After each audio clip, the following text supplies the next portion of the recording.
3 वर्षातून एकदा येणारा आणि धार्मिक महत्त्व असलेला हा धोंड्याचा महिना. देवाला त्याचबरोबर गायीला 30 आणि 3 अशा पद्धतीचे धोंडे करून घालणं हे खूप शुभ मानलं जातं. त्यामुळे आज आपण हे पुरणाचे धोंडे केलेले आहे आणि केळीचे धोंडे किंवा खोबऱ्याच्या धोंड्याची रेसिपी हवी असेल तर कमेंट नक्कीच करा. सो हाय, मी कविता. मी तुमच्यासाठी घेऊन येत असते दररोज दुपारी 12 वाजता अशाच खूप सगळ्या सण उत्सवच्या रेसिपी. त्यामुळे चॅनलला सबस्क्राईब केलं नसेल तर सबस्क्राईब करा. आज आपण अधिक मास विशेष पुरणाचे धोंडे कसे तयार करायचे ते पाहूया. आता 30 आणि 3 एवढे धोंडे करण्यासाठी लागणारं हे डाळीचं प्रमाण आहे. या ठिकाणी अगदी मोठ्या आकाराची वाटी आहे. पाऊण वाटी एवढी डाळ घेतलेली आहे.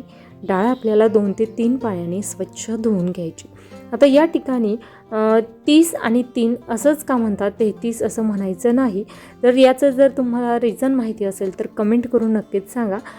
माझी आजी नेहमी म्हणायची 30 आणि 3 धोंडे बनवायचे, त्यामुळे मी देखील तसंच म्हणत आहे. रिझन माहिती असेल तर कमेंटमध्ये नक्कीच सांगा. डाळ छान स्वच्छ धुवून त्यामध्ये पाणी टाकून शिजवण्यासाठी ठेवलेली आहे.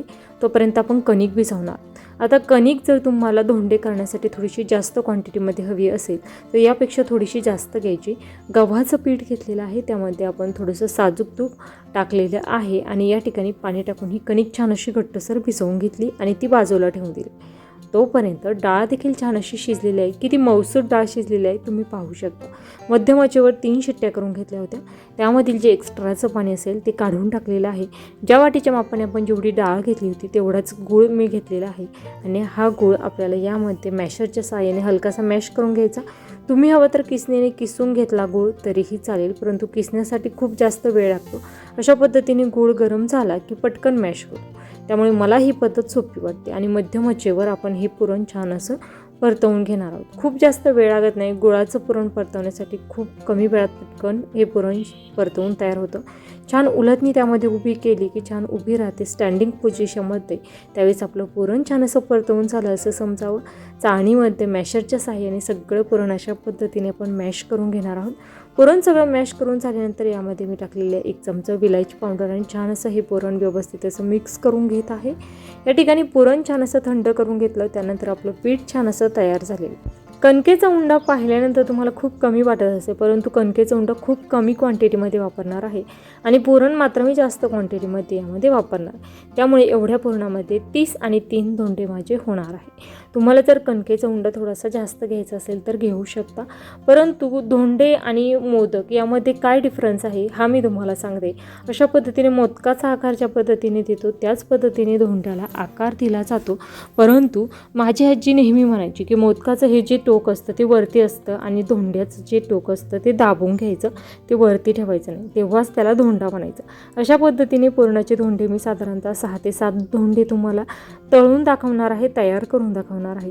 हे धोंडे तुम्ही हवं तर उकडून घेऊ शकता किंवा तळून देखील घेऊ शकता.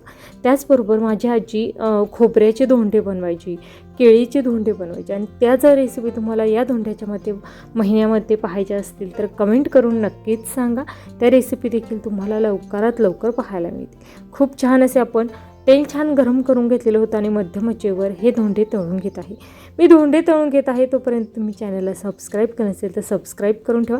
सबस्क्राईबसोबत घंटीच्या बटनवर क्लिक करून ऑलवर क्लिक करा, जेणेकरून वर्षभर एकही दिवस सुट्टी न घेता दररोज दुपारी 12 वाजता ज्या नवनवीन रेसिपीज आपण पाहत असतो त्या प्रत्येक रेसिपीची नोटिफिकेशन ही तुमच्या मोबाईलवरील.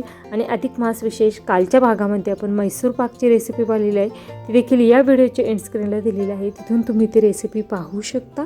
त्याचबरोबर उद्या दुपारी 12 वाजता तुम्हाला कोणती रेसिपी पाहायला आवडेल हे मला कमेंट करून नक्कीच सांगा. रेसिपी आवडल्यास लाईक करा, जास्तीत जास्त शेअर करा, कमेंट करायला विसरू नका. खूप छान परफेक्ट असे आपले हे धोंडे तयार झाले. अशाच पद्धतीने 30 आणि 3 धोंडे मी तयार करून घेणार आहे. त्याचबरोबर हा धोंडा मी तुम्हाला फोडून देखील दाखवणार आहे. किती छान परफेक्ट असा झालेला आहे.